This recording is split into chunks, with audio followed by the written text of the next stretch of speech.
Podtacular, the unofficial Halo Universe podcast, presents episode 853, Boarding Action Evolved, recorded live on March 2nd, 2023.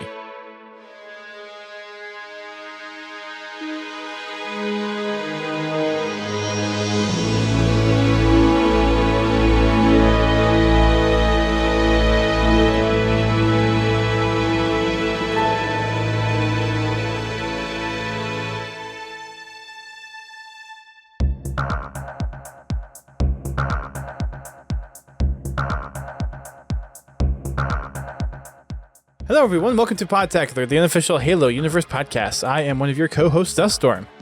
I'm your other co-host, Godzilla T. And we are less than 1 week away from Season 3 of Halo Infinite. And boy, has the community so excited.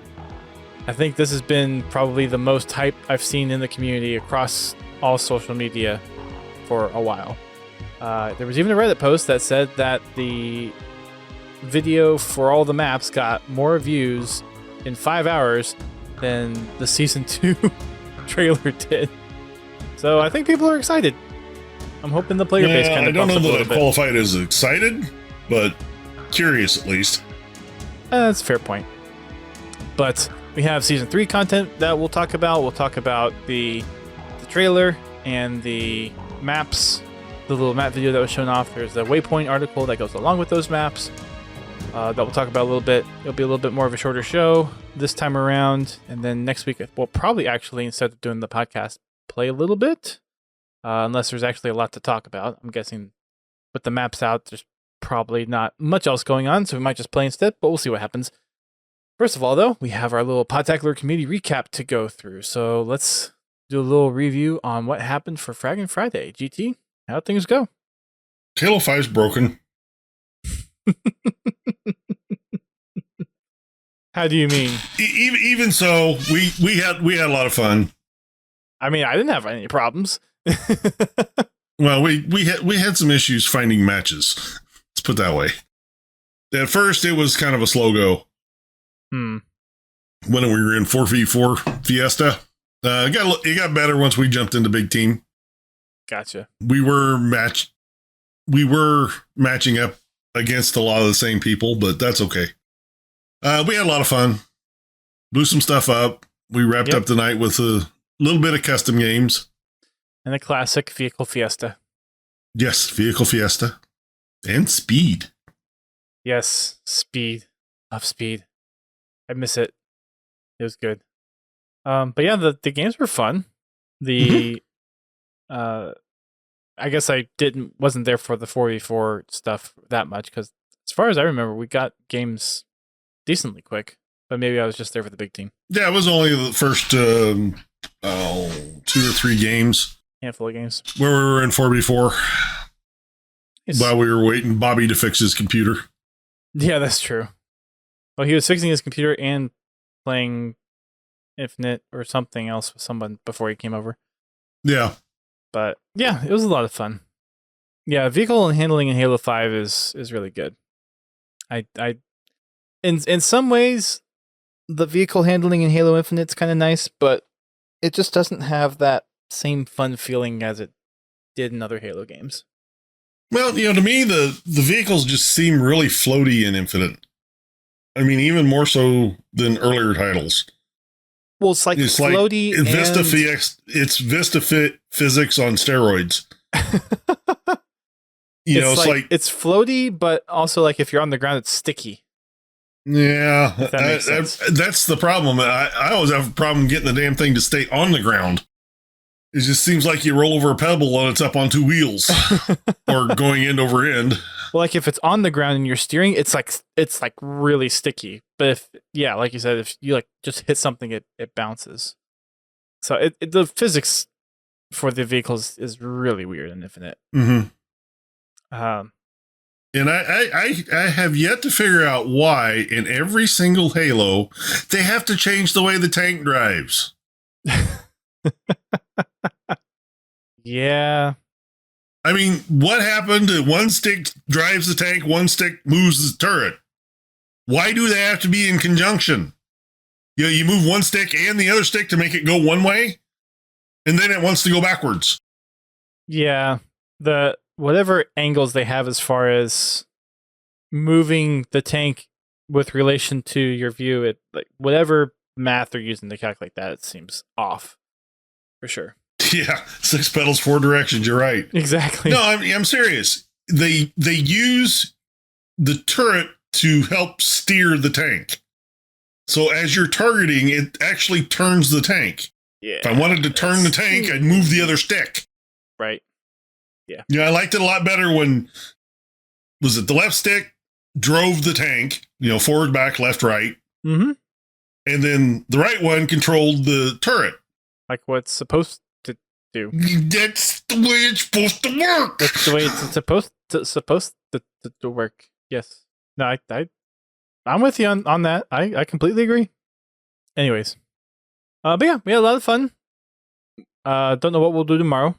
You have any inkling, or do we actually need to put a poll up again? No, we'll probably wind up in Infinite. Okay. Like I said, go around before season 3. I was craving some Fiesta, so craving has been satisfied for now. Yes, it's fun. A lot of fun. Mm-hmm. And everybody seems to be pretty happy with playing Infinite anyway, so. Yeah. And with the season 3 content coming, I think people will be hopping on at least to give things a try. And the season trailer looks pretty nice. The narrative looks interesting. Yeah. I don't remember what the Spartan's name is off the top of my head, but it was one of the lone wolf Spartans that went to hunt Iritus, or brought back Iritus, and is infected. So we'll get to see the next continuation of the story, which people seem to be interested in. General consensus from what I can see is people are excited for season 3. We've got a whole new armor core. We've got 3 maps. We got a BTB map and 2 arena maps, which we'll talk about a little bit. We've got the bandit coming. We've got the shroud equipment. The game mode, was it Escalation Slayer? The game mode, which is basically kind of like gun game for those that are familiar with Call of Duty. And new updates, new quality of life fixes. There's lots of neat little quality of life fixes that are coming. So it's going to be a big day next week. Come March 7th, Tuesday is going to be a lot of fun, I think. Mm-hmm. So maybe we'll throw on an extra stream next week. Maybe we'll hop on Tuesday if there's enough interest to play. If anything, we'll probably play on Thursday instead of doing the podcast. We might just go and just play 2 times next week. I have a couple of game nights. Might have 3. So we'll see. But let's look at some of these maps. First one is Oasis, which is the new BTB map. It kind of reminds me a little bit of Unearthed from Halo Reach, the firefight map. I can kind of see that. Just more kind of from the visual aspect of the map. How it's laid out is pretty different, but just the overall aesthetic is pretty cool. Being able to have just kind of this wide open expanse, this Forerunner artifact that's kind of just in the middle there, and there's different little Forerunner pieces standing up, and there's certain little green spots and amongst this kind of like clay, rocky desert type thing. There was a Halo 4 map that had that look. Which one? Oh, yes. I think I know which one you're talking about. It was one of the DLC maps, I think, is what you're talking about. I'm going to look it up while we're on here. Halo 4 DLC maps. What do we got? Does Halopedia have it? Not that map pack. Halo 4, we had Crimson Majestic, Castle, and Champions. Outcast. Not that one. Nope. Yep, that's the one I thought you were thinking of, Outcast. Yep. It was a refueling depot type of map, mostly dirt and rocky red type. Yep. That's the one I thought you were talking about. Overall, I think it's going to be an interesting map. The fly-through video that they did seemed to kind of show a lot of different areas of the map. Seems more asymmetrical than symmetrical based on the fly-through. Lots of open area combat opportunities with vehicles, but there's also a fair amount of indoor and close quarter type engagements as well, from what I could tell. I'm kind of scrubbing through the video at the same time that we're talking about it. Don't know if you guys are as well, but there's lots of interesting engagements, I think, that will happen on this map. There's a wasp, which I'm sure I will get crushed on by Confal again at some point. No, Confal wouldn't do that. Yeah. It kind of looks like it's in like a UNSC base that's embedded into a side of a cliff face. Parts underneath the cliff face are excavated, have UNSC support structures. All in all, I think this is going to be a great map for a whole bunch of different encounters. There's enough inside area and outside area to make a whole bunch of different combat encounters happen. Confal said he will try to smash me again with the wasp. Yeah. You don't think he's gunning for you or something, do you? I mean, if we're on the same team, ideally we're helping each other, not, betraying each other. Well, that's just saying. In the Waypoint article, where they actually do a little interview with Cliff Schultz, Donnie Taylor, and Kim Haynes from the multiplayer and art departments, said that there's actually part of this map is inspired by Exile from Halo 4. Mm-hmm. Which I guess I get a little bit of sense from. Fully get that? I get bits and pieces, I guess. I see more of the Outcast map that Pins was talking about than Exile, but maybe a smash up of the two. Apparently, CTF modes are particularly exciting on the map. The vehicles and the wide open spaces make for some awesome capture runs.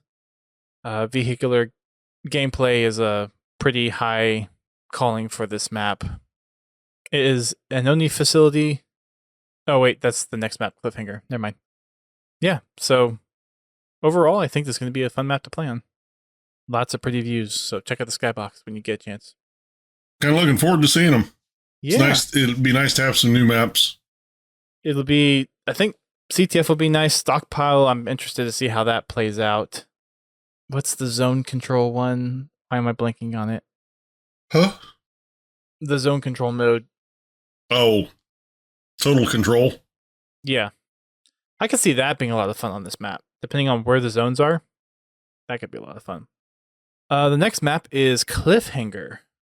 This is a Oni facility that is built into a cliff edge.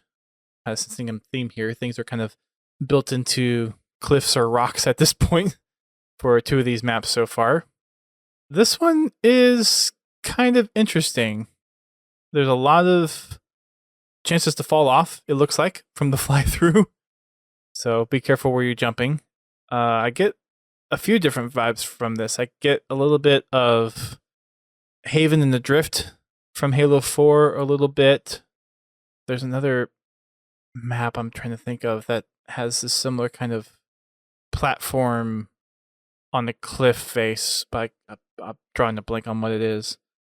But I definitely like the atmosphere of this map. It looks very chaotic, or at least it has potential for a lot of chaos as far as lots of open parts of the map, but lots of places that have broken sight lines, possibilities of falling off, lots of little nooks and crannies to get out of combat into combat. They mentioned in the article, Strongholds is an interesting map for this one. They said the map is kind of a linear asymmetric type map similar to High Ground from Halo 3. And yeah, what are your thoughts on this?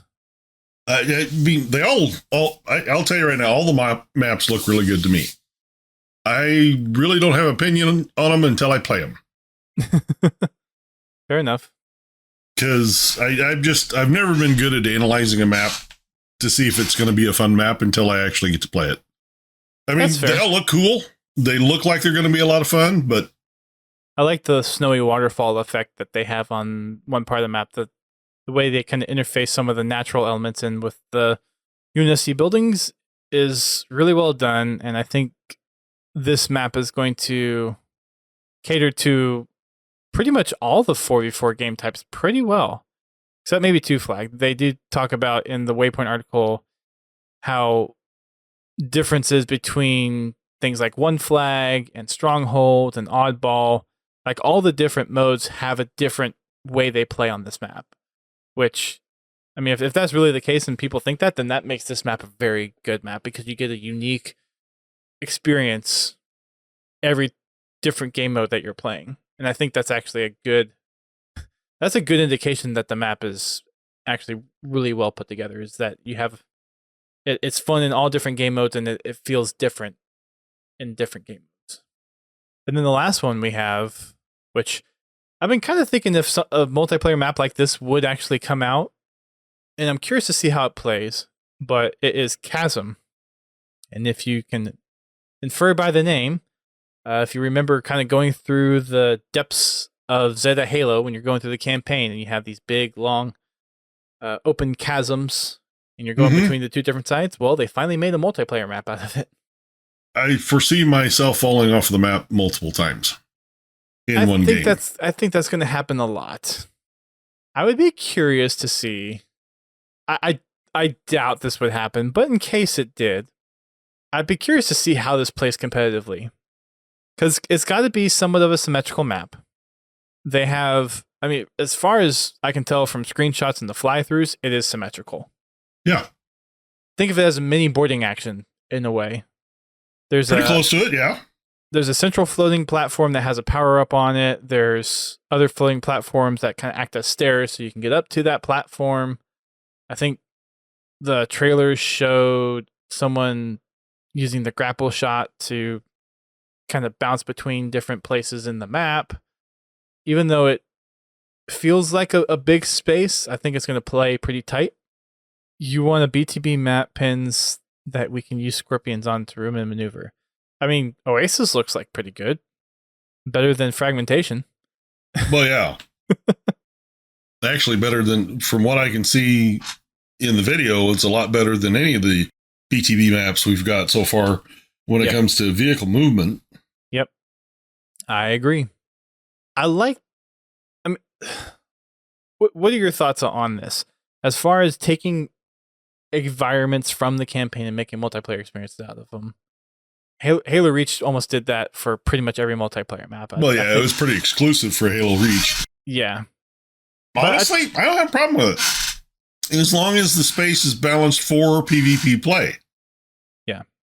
There's nothing wrong with taking a campaign environment and letting it inspire a multiplayer map, but taking a space directly out of the campaign and making it a multiplayer map, that's something different. You know, there's maps like Halo Reach, they did that a lot. They reused assets, and some of the maps just really don't play that well. They're very lopsided. They're hard to move around, or very restrictive to move around unless you have the correct piece of equipment to work with. So it kind of restricts what your loadout can be. So they kind of dictate the way you have to play the map. What I've always judged as a fun map is I can play it the way I want to. That is, you know, I don't have to have a piece of equipment to move around the map. Like, I don't have to have a grapple shot to move around the map, but it makes it a lot easier. Yeah. I mean, you need that to actually make it more multiplayer playable than just a linear narrative path type of environment. So, you know, multiplayer maps that are inspired by campaigns, I don't have a problem with. You know, as long as they're purpose-built multiplayer maps, not just ported out of the campaign and dropped into multiplayer. So the story behind this one is kind of interesting because one of the folks that is responding to this, Cliff Schultz, who's a multiplayer lead designer, said that this map idea actually came about when him and one of his buddies was going through the campaign on co-op and then just messing around in the play space. And they thought, well, what if we turn this into a multiplayer map? So they actually cropped a piece out of it. And they said this was definitely more involved than the Control-C, Control-V process. But it sounds like they did basically take a piece of the campaign out, modify it to actually be a symmetrical multiplayer map, and then playtest it. And it did well enough that they actually decided to work on it as an official map. And Yeah, it's basically a rip out of the campaign, modify it to actually work for multiplayer, and make it symmetrical, and there you go. Yeah. See, that I don't have a problem with, because it's not just the piece from the campaign. It's been modified to work with multiplayer. Where in Reach, they just basically took the section out of campaign and put some weapons on it and turned it into a multiplayer map. Yeah. In Season 3, they also mentioned that they're bringing these maps in as editable in Forge, so you can go in and forge with them, which, I mean, I would assume that's supposed to be for any map, but yeah. And they also talk a little bit about the Escalation Slayer that is going to be coming. So, similar to Gun Game from other titles, Escalation Slayer, once you get a kill, you actually go up in the chain. So it's not quite like Last Spartan Standing where you have to get a certain amount of points and then upgrade your weapon. It's once you get the kill, you upgrade your weapon. Mm-hmm. And this is the elevation, the loadout order as it goes. So level 1, this is interesting that has level 1. Rocket launcher, cinder shot, and repulsor. That's level 1. Yeah. So that'll be interesting. Level 2, energy sword, gravity hammer, and grapple shot. So it's like, unfortunately, if you get knocked out at level 1, that sucks. Well, I guess, no, you're not eliminated. I guess this isn't. Yeah, it's not an eliminations game type. Never mind. So no, you just you blow things up and just hope you're one of the first ones to blow something up. It's not like you're gonna get that far behind. Level 3 is sniper rifle, skewer, and threat sensor, which that's gonna choke me because aiming in this game is just so out of whack. I found the best way to use the skewer is like a shotgun. Get up on them and pull the trigger. I am actually better with the skewer than I am with the sniper rifle, I feel like. I can hit skewers from far away, I think, more often than I can the sniper rifle. Well, I find if I actually try to aim the skewer, I miss. Fair enough. But if I just treat it like a shotgun, it tends to work. Fair enough. Level 4 is the Hydra, the Ravager, and the Repulsor. That's probably the level I'll have trouble with. Hydra I'm okay with. Ravager, not so much. I could probably pull off a few Hydra kills. At least with the Hydra, you have the tracking. So if you happen to spot someone from far away and you don't have anyone else by you, can at least pull a kill off that way. Level 5 is Bulldog, Needler, and Grapple Shot. I'm okay with that. Level 6 is Battle Rifle, Commando, and Threat Sensor. I think that's a reasonable next step for that one. Level 7 is Shock Rifle, Stalker Rifle, and Drop Wall. This is going to be another place where I'm going to get stuck very often.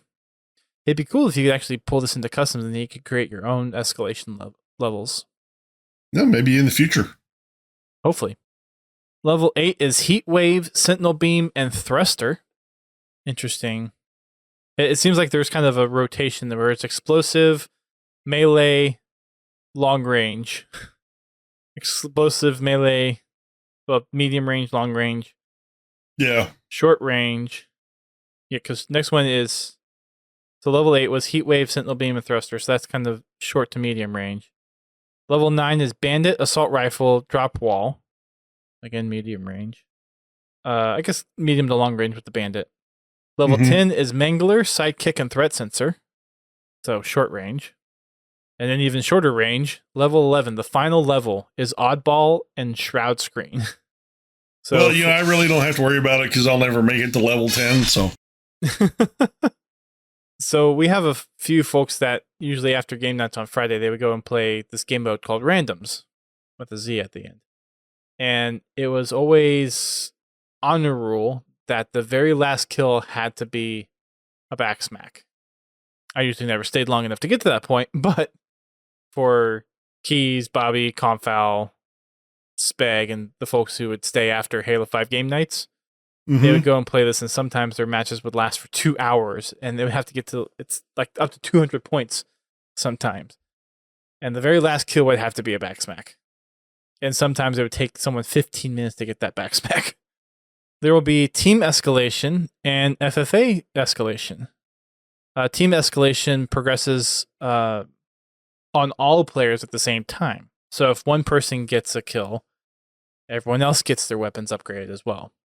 I wonder if for team then, is it going to be different? Like, will the levels cycle through one more time before they get to a level 11, or will it be multiple kills per level? Probably multiple kills per level. Interesting. There will be a BTV version of Escalation Slayer and a super version of the mode, which will bring in the special weapon variants from Halo Infinite. And the upgraded equipment. Yep, along with the upgraded equipment. So I wonder if this tier is the FFA tier, and there's other tiers for the other ones. I think probably the tiers will be the same, or probably will be the same. It's probably just going to change the number of kills to advance to the next tier. I guess we'll wait and see, because they don't specify in here, but yeah. And yeah, there'll be team escalation, FFA escalation, BTB escalation, and super team, maybe super BTB. They don't say specifically. We'll see. Yeah. So that should be fun. This is funny. At the end, Haruspis puts, or he has a little kind of wrap up thing.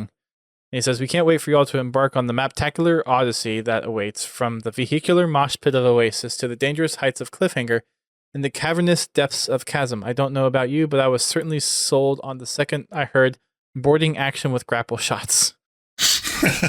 So boarding action, yeah, that makes sense. The comparison was made. We're not the only ones. There'll be more articles coming about Season 3, so there will undoubtedly be one tomorrow, because they do release things on Friday. They said they're going to talk more about the ranked experience and the playlist updates that are coming, along with plenty of sandbox updates. So there will be more articles coming throughout the week. Might do a small little just update podcast to talk about it before everything comes out. But another thing that the trailer actually had that I don't think was mentioned anywhere else, and I guess this is something that's not currently done, but maybe it's for Season 3, but they specified earning XP in the community collection playlist. So do you not earn XP right now in that playlist? It seems to be that's kind of what it's inferring. I don't know. I honestly have not paid that much attention. I mean, I'm maxed out on all my Battle Pass stuff, so I don't know what's out there. Did you just link me an article that they posted now, or? Well, it says 2 hours ago. Oh, why is it not popping in the feed? I don't know. On like their page feed. Hey, you can add that to the bingo card, whoever's playing along at home. News got dropped just minutes before the podcast, or just an hour before the podcast. Oh, 3 hours ago, yeah.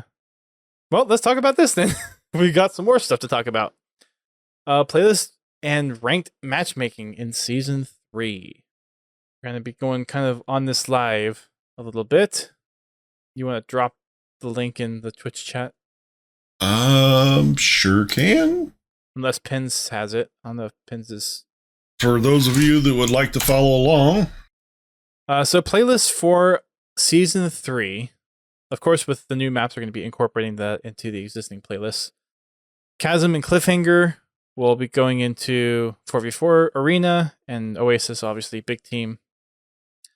So for 4v4 Arena Unlimited, it's going to be 4v4 maps for Chasm and Cliffhanger. Modes are Escalation Slayer, CTF, King of the Hill, Slayer, Strongholds, and One Flag CTF.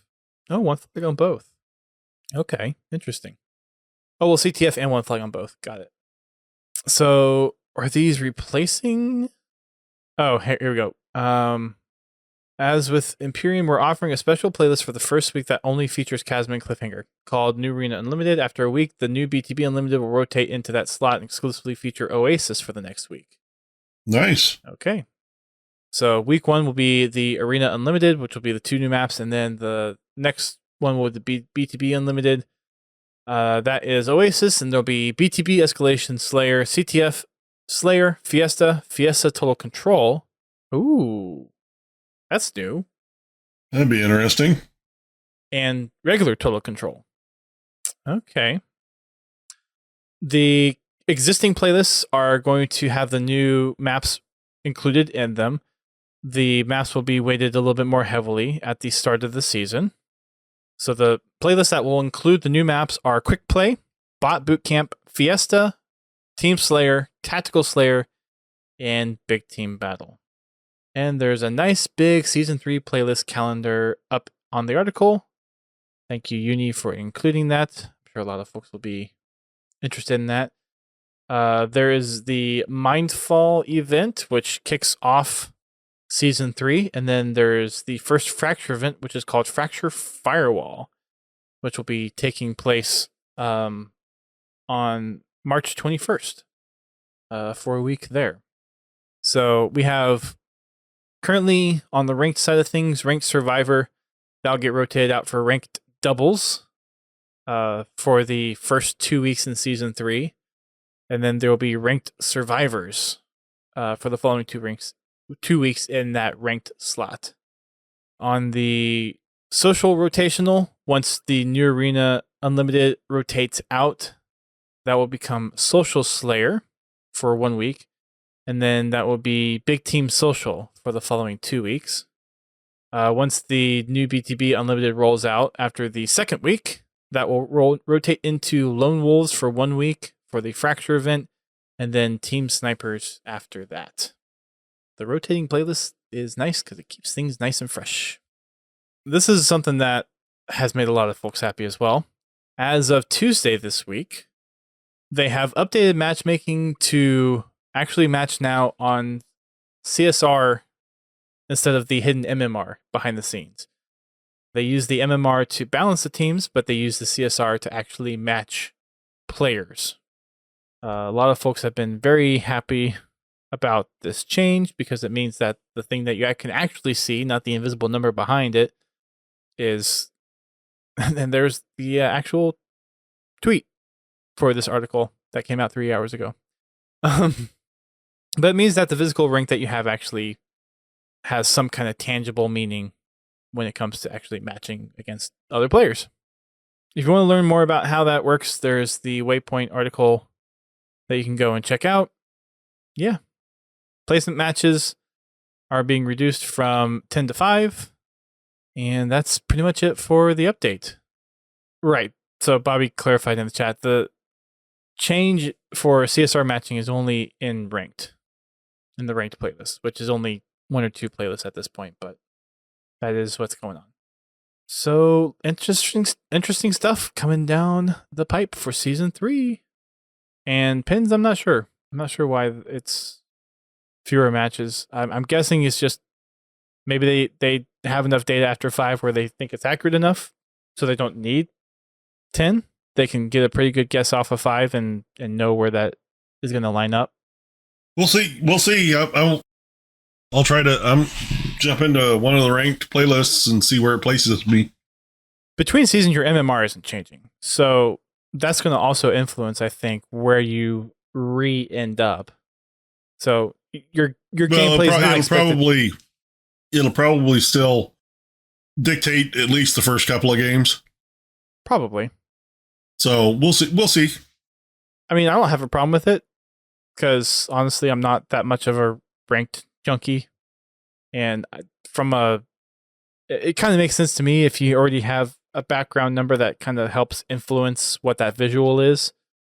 It's going to get you pretty close after 5 anyways, unless you're just having a really bad day or a really good day, and it kind of skews things off a little bit, but it's still going to be pretty close, I think.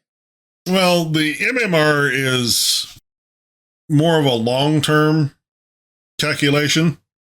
You know, it takes into account all your, a wider swath of your games than the CSR does. The overall performance. Right. Yeah. Where your CSR was only looking at 10 games, your MMR is looking at 50 games or 100 games or... Well, and the main complaint about MMR before was that it made it seem like matches were intentionally getting put together so that you would have a 50% win-loss rate. So you'd be purposely getting matched up against people that were better than you, just so that you would have a loss on like a 50-50 win-loss across the board, which no one wants that. Like, no, the only thing I'm looking for in the matchmaking system is to have a balanced player pool. Yeah. It shouldn't be like, okay, here's at least one group of folks. In a ranked situation. Mm-hmm. Okay. Where we're actually playing for numbers. And if I want to move up, then I need to get better at the game to move up. Even in casual, you don't want that experience, though. I would think. Yeah, but in casual, like in big team, there is a little bit more room for that kind of stuff. You can have the matchmaking be looser. Don't get me wrong; it's it's a pain looser, when you come up against when you're cruising along and you come up against Accelerate or Mint Blitz, which has happened multiple times. I feel like couple. Well, we matched Accelerate twice, and then even before 2 weeks ago, I feel like we've matched against him prior. No, there was another one we matched against. I can't remember who it was. Another one of the big streamers. Did we match up against Ubernick? Yes, we did actually. Did we get destroyed? Yes. I mean, to be expected. We're not a stellar group of players. I have to admit, we held our own against Accelerate pretty good. We did. We won the first game. We didn't do quite as well in the second game, but first game we did really well. We lost the second game, but it was only one flag to nothing. So yeah, I mean we held out for a while, but it was tough. We did hold them off. Accelerate was probably like, these Podtacular suckers. Why did we let them win? And then just like wipe us out with flag. Yeah. It's like, play me in Halo 5. I'm a lot better at Halo 5 than I am with Halo Infinite. Like I said, we brought it together. We did pretty good. We did. I had fun with that game, even knowing who I was playing against. That game was a lot of fun. I mean, it was, that second game was tough, but it was still fun. And honestly, it was the only reason they got that flag cap is we had bad placement for people. They opened a hole and really they just blew right through it. Yeah, and we just did not. Our spawn timing was off. We didn't spawn in the right places. It just wasn't that great. Yeah. In other news, HCS Charlotte was this past weekend. No surprise, Optic Gaming took the trophy home. Oh, really? Yeah. There were a lot of folks on social media gunning for other teams to win, but Optic pulled through, and like there's some good competition up there, but they're holding their own pretty well. They will be dethroned one day, but I feel like it's going to take a little bit longer to get there. I didn't get a chance to watch any of it. I didn't either. So, well, apparently there were stream issues. There were other tech issues. Folks that were in attendance that weren't just part of one of the major teams said the event was actually not that great to attend or try to compete in. I actually saw a couple of tweets saying that there was another LAN that got stood up at some kind of game store or game center close by because everyone that went there to go compete was just like I think it was like Friday or something. The open bracket was down to the last 4 teams that were going out. Like the Friday was completely, the whole open bracket was played out, and basically everyone that was there to compete didn't have anywhere to compete anymore. So a local game shop opened up a LAN and held a ad hoc LAN tournament. So, but apparently from the pro side of things, if you're an avid like person that was watching specifically the pros, then it was a great stream. The viewer numbers were high. Everyone in the competitive scene were ecstatic of the gameplay that was going on. But if you were an amateur, it seemed like the event just sucked. So I don't know what's going to happen there. I feel like that's creating a big divide between the competitive scene. Hard to say. Hayden with the rate of 5. Thank you, bud. Hey, thanks, Hayden. How you doing tonight? Hope your stream was good. Welcome raters to the podcast. There was also the grassroots gameplay stuff that took place. Whoever team Real Life Spartan was on was the team that won. I think that was Team Grass. I think they were Roots. Were they Roots? So I think Team Roots won. Ubernick and his team were Grass, and Real Life Spartan and his team were Roots, I believe. I think it was Real Life Spartan, Echidna. Don't remember the other two. But yeah, Ubernick, Oath, and they had two others for their team. Would have been nice because there was actually supposed to be gameplay on the new maps, and I did get a chance to watch it, so I didn't actually see the gameplay. They did actually post a video of some of the gameplay on the new maps. We've also got Women's History Month nameplates for Halo Infinite and MCC. We've got Halo opening up a TikTok account, so they have 2 TikToks up right now. I don't have one, so I don't care. I mean, you can go just watch the videos without an account, I think, if you really care. I don't even have the app installed. I don't think you need the app. You can just visit the website if you care. I'm sorry, I can't spell that. THAT. There you go. POS. Oh. No, I have no use for TikTok. I only have an account just to watch some stuff on there because there is some pretty good stuff on there. But I'm not doubting there's not good stuff there, but I will never post to it to contribute to it. Yeah. There is also a news article that came out on Xbox Wire, which I'm not sure why this is news on Xbox Wire, but it is anyways, that the Forge beta, which is still a beta at this point, but has reached 1 million creations. Nice. So between prefabs, maps, I'm guessing, I guess it'd be prefabs and maps, there are over 1 million creations that have been made, 4 of which we know are in the community collection playlist. Actually, that's something that I'm a little surprised, and maybe this is just something they'll sneak it in, but any updates to the community collection for Season 3?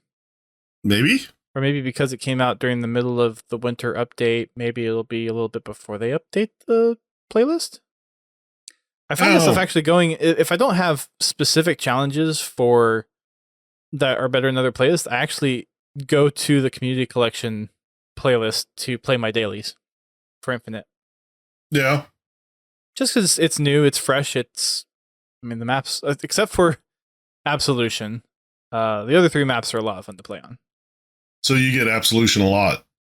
Yeah. The ones I get the most are Absolution and Perilous. Perilous I like. I really like the flow of that map and how it plays for all the game modes that I played on it. Salvation is just good because it's a really cool version of Damnation. Starboard, even though it's a Heretic remake, and I'm not a big fan of Heretic at all, it actually flows very well for Halo Infinite. It's spaced out enough, and there's enough geometry and pathing that accounts for Infinite's movement that actually feels like it works well with Infinite Sandbox. Oh, and Halo Collector in our chat saying the Mega Constructs fan vote is done. We talked about the first 3 ones, so I guess the vote for the last one has concluded then? I haven't actually seen the tweet for it, so trying to see if I can go find it. And there's Mega Constructs now. Mega Constructs. Oh, I didn't realize that they actually follow my personal account. Interesting. Nice. Yeah. Fan vote. Where is the fan vote? Is it not from this account? Oh, there we go. The Halo fan vote is the Traxxas Tower Flood. Very good. And they're also there's going to be a virtual panel for their fall. Oh, wait, that's from last year. Hang on. Oh, wait, I am at the wrong account and the wrong year. Never mind. I am way out of touch. This is not the right account to be looking at. Nope, because their last tweet was November 9th of 2022, then January 30th. Nope, I'm in the wrong spot. You have a link to that? Halo Collector? Maybe I can look at the Mega Bloks news one instead. They'll probably actually have it. Don't care about leaks. Oh, weapons. The Cinder Shot and the Heat Wave. Nice. There you go. Very nice. And I think that pretty much covers the new stuff. Lots of little surprises there at the end. But yeah. Exciting stuff for Season 3. What's going to be the first thing you're going to jump to? Big team or arena for the new maps? Well, it depends on how many people are there. We'll probably start in 4v4 and then shortly jump into big team. We'll see how the party goes. I think all those maps are going to be good. They look good. There's enough unique gameplay, I think, for all those maps that it will be. I think the hype that a lot of the community is putting behind this it seems appropriate. Mm-hmm. I think the excitement is genuine. I think people are actually eager to see some things moving for a change. Some more story narrative for multiplayer that actually seems to be progress in the right direction, which is nice. More Forge stuff, more quality of life stuff. I've already gotten to see some of the quality of life stuff that's coming up, and there's some subtle things coming, but if you notice them, they're like, oh, this is actually nice. So look forward to that coming next week. There's going to be some good stuff. Show went actually a little bit longer than I thought it would. We actually made it to almost an hour. Wow. Just 5 minutes shy. Yeah, I'm a little surprised. I thought we were going to be talking about just the maps, but then there was the ranked playlists and updates to the CSR matching. 343 dropping info on us. Yes, they are. Maybe they knew about the bingo card and we're going to try to sneak one in there so someone could actually win the bingo card for once, which I still don't think probably happened. You check to see if actually something. This does not look like it's going to... Oh, I got rated. We got that one. Yeah. If I get bingo, we've had a really bad night. Yep. It's not happening for me either. So that'll be it for the podcast tonight. Remember, if you are interested in coming to play with us, we have our Fragging Fridays, which is every Friday at 8:30, hosted by GT. Come play with us. Again, next week, don't know if we're going to have a podcast. We'll kind of play it by ear. Stay tuned to our Discord and our social media to get a heads up if we're going to be streaming, playing on Tuesday and or Thursday next week.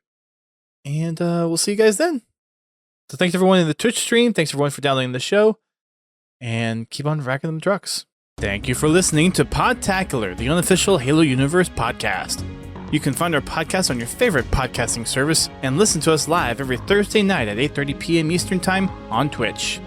Check out our website, podtacular.com, and join the community on Discord at podtacular.com/discord.